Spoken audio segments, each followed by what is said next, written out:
Hello, I am Faith Bugeiga. I am a peer support work trainer with the Butabika Recovery College. Today, I'll be taking you through the peer support work superhero.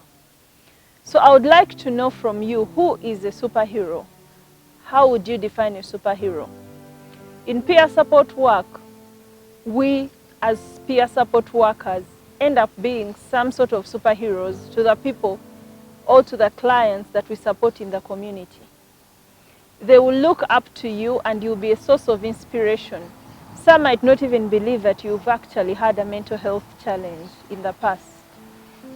Some people might look at superheroes as people, others might look at cartoon characters, others might imagine all sorts of things to take the form of their superhero.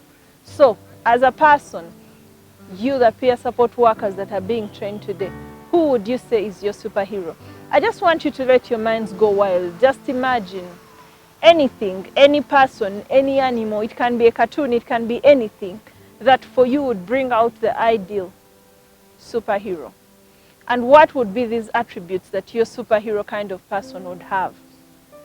I would take an example. For instance, my superhero might be a person, and I would say maybe they would have a big head because they are knowledgeable. They would have big ears because they would be good listeners. Then I would imagine that they would probably have a toolbox with them or something of the sort to carry the equipment that they would need to support me along the way.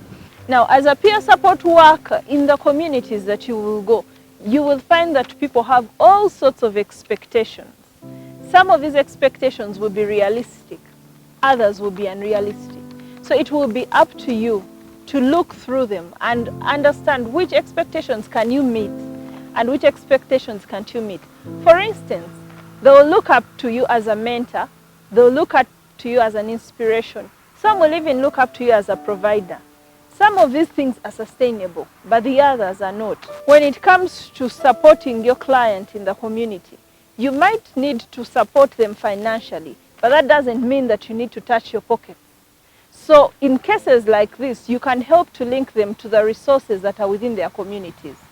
For instance, you can look around and talk to them, ask them whether there are small maybe jobs that they can do within their community, maybe fetching water or other small duties, and they can get a little pay. Sometimes you might ask them to talk to their families and see whether there is some form of income generating activity that the family can put in place for them, thereby helping them to actually gain some form of financial independence, but without you touching in your pocket to give them the money. Because if you give them the resources now, the time that you do not have money, they will not be in position to listen to you. And this might hinder your work as a peer support worker.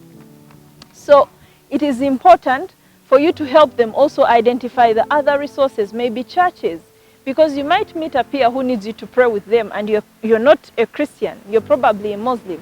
So help them identify the resources within their immediate environment that can help them meet the needs that you are unable to meet. So it is important for you to know that in as much as they want you to be a superhero, no one can be a superhero, especially in human form. It is just not practical. So do not judge yourself if you are unable to meet all their expectations. Remember, you're doing a great job as a peer support worker with the resources that you have within you. So do not judge yourself, just keep going and doing what you do. Key learning points in this: it is very important for you as a peer support worker to know your limitations, to know what you can and cannot do.